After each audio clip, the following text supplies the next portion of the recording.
this what I'm gonna do is probably a little rehash on like drugs, and having like my whole life, like probably like other people too, just being surrounded by drugs ever since I can remember. Like ever since I remember, I've always been, around narcotics, like my whole life. And having two parents, you know, that were, like, full blown addiction, and one who was like a functioning addict. It was, I don't know how to describe it. It was just,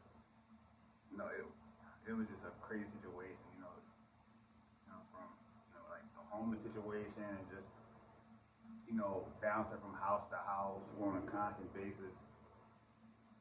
Like I said before, like it only got better after my dad, was murdered. That's when we started getting money, and Mary was able to build our house. But prior to his death, like man, we was bad, man, and it was all due to drugs. Like I seen drugs decimate. I mean, decimate. My whole family. Like my brother, my dad, you know, you know, uncles, aunts, cousins, you name it. I've seen it, take people out. It almost got it almost got me too. Luckily I was strong enough to put myself away from that. And it's crazy. My cousin was talking about that today, like, with that whole pill thing, like how that started. Like I said, I remember when I first started getting on, doctors didn't say nothing to you. They would just give them to you like it was nothing. Like, here you go. Like it was nothing to give them to you. And, that right there just started a tidal wave of new, like a bunch of new addicts. But I remember doing it like the 90s in the 80s in DC, with all that crack, like that was just so crazy. Cause like I was right there in the middle of it. I was a kid, like I knew what was going on, like, it was just so crazy how I seen, DC transform,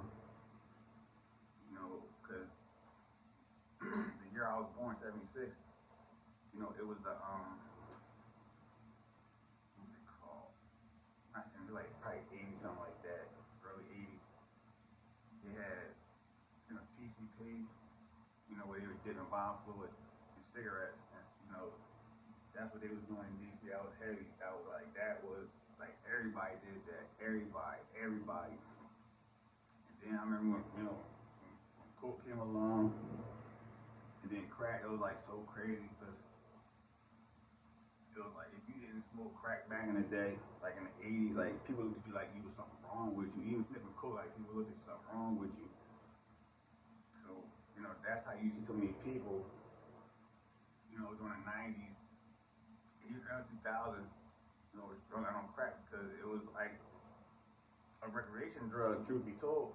But the crazy thing was, I remember this was years ago, probably over a decade ago, probably a little bit longer than that. I was in some dude's house, when I was on the streets, and I'm in his house.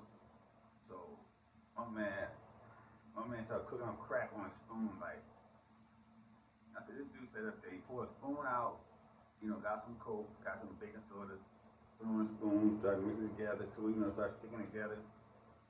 He burned up all the water and everything. Had a little straight shooter, started smoking it, and this man looked me dead in my eyes and was like, "Do you want some?" I couldn't I was just so offended. I was like, nah, man, I'm cool. Like, no, thank you. And I said, you know what?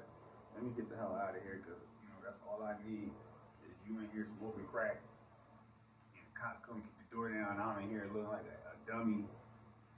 I'm in a crack house. I said, nah, this ain't the move for me. Let me get up out of here. You know, like even my dad, you know, with his addiction and everything. Like I said before, you know, like the time I came home from school and I seen him, you know, it was after school. I walked in the house, you know, and he had the table, he had the mirror out, you know, with the line of coke on, you know, cut up. And I walked in the house, he said, "What's going on, son? What's going on, Dad?" I'm like, "Let me tell you something, Ray. If somebody offer you drugs, bring them to me." I'm like, "All right, man, whatever." Just, you know, walk on.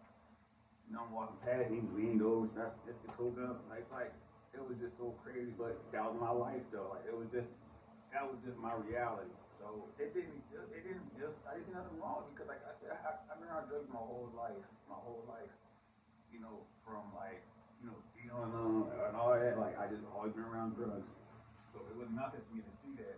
You know, it's like, you know, all them old, like, you know, like the what was that, Mr. Society.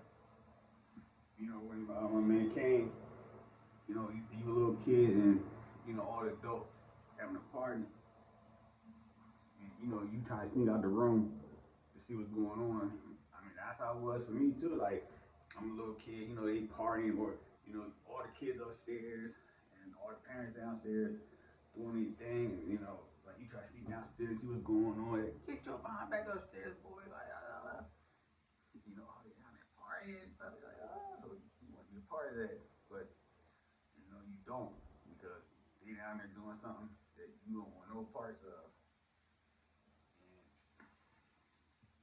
And I said, even with Mary, like her whole crew, like with them all being like functioning addicts, you know, they hid it, but they didn't hide it well enough. Like when we were younger, you know, we didn't know, but, you know, as we got teenage years and adult, especially adult years, like it was obvious. It was like, yeah, I know what you into now. Like, you know, all them times we all would go in the back room and be back there, you know, for 2, 3 hours.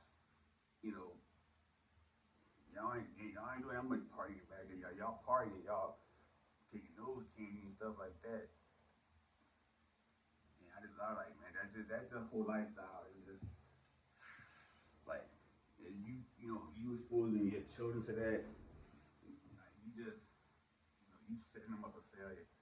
Just having them, you know, around now, anything. Like, in my personal opinion, I think, you know, especially if you're full blown, you know, I think you need to get your kids up, because only thing you care about is that addiction. You know, your children are not a priority to you.